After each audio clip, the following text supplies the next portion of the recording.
Who was it that said, if you think you understand quantum physics, you don't understand quantum physics? Consciousness, intelligence, Free will, determinism, black holes, protecting the planet from asteroids, Heisenberg uncertainty principle, atoms, ion traps, nuclear magnetic resonance, superconductors, photons, artificial intelligence, machine learning, past and future, classical physics, time travel. I mean, the whole thing. I can tell it's going to get very hot as I start speaking, so tell me if I start to look really shiny. Quantum physics puts everything into question. It defies every intuition you have about the natural world.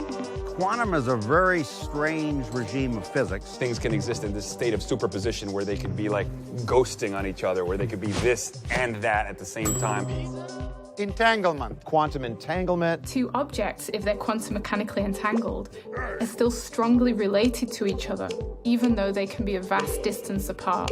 with the notion of the multiverse. There's a whole family of Hartmuts in different states and going through different experiences and different life trajectories. The famous one is quantum tunneling. Tunneling. Tunneling. Tunneling is the slippage between universes.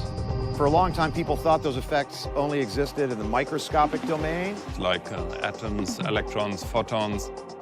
But really, it's the theory of our universe. So if you want to build a quantum computer, you want to incorporate those new phenomenon into information processing. Maybe quantum computation is one of those instruments that's going to allow us to see quantum effects at the human scale. Google and NASA have teamed up to share one of the world's first commercial quantum computers. This machine, made by Canada's D-Wave, will be installed in a NASA research center in California.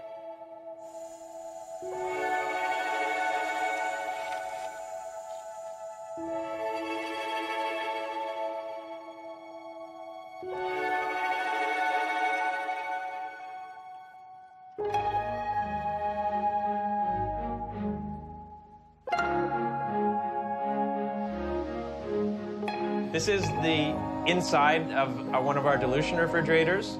All of this infrastructure is to basically operate the chip at a temperature that's 2 orders of magnitude colder than interstellar space.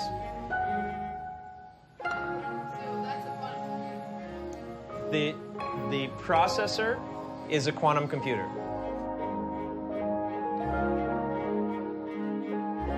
It uses things called qubits, as well as being either 1 or a 0. A qubit can also be both at the same time, therefore bringing about a quantum leap in terms of power. Harnessing principles of reality that are, up until very recently, completely not observable by us is just fascinating in ways that I can't completely articulate. The overwhelmingly obvious killer app for quantum computation is optimization. Optimization problems are extremely difficult problems. Actually, all Google server centers together will not be capable of coming up with the best solution to these optimization problems as they get larger. So now, what is an optimization problem? Here, I'll give you an example. You want to do a trip through South America and you want to visit a number of cities. And then you ask, what is the cheapest ticket I can get to visit, let's say, 20 cities? And you can, of course, different routes and different airlines. And sort of imagine I list all the different options I have for my different routes to travel to these cities. We currently, as a civilization, we generate vast amounts of data. It could be climate data, genomic data, but it's very difficult to generate useful insights oftentimes from that data. If you can solve optimization problems better, you have an important resource at your hand.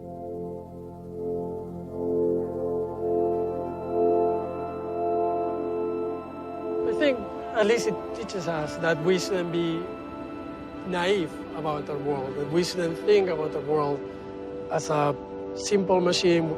It forces us to consider, more sophisticated notions of how the reality around us is actually shaped. I can't ask it how long I'll live or the meaning of life.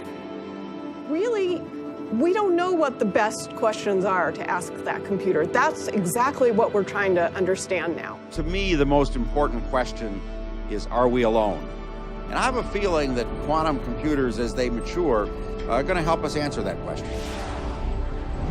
This is, of course, a more long-term research endeavor, and there are still tremendous obstacles and big questions. Some of those will be addressed in D-Wave, some will be addressed at NASA, and some at Google.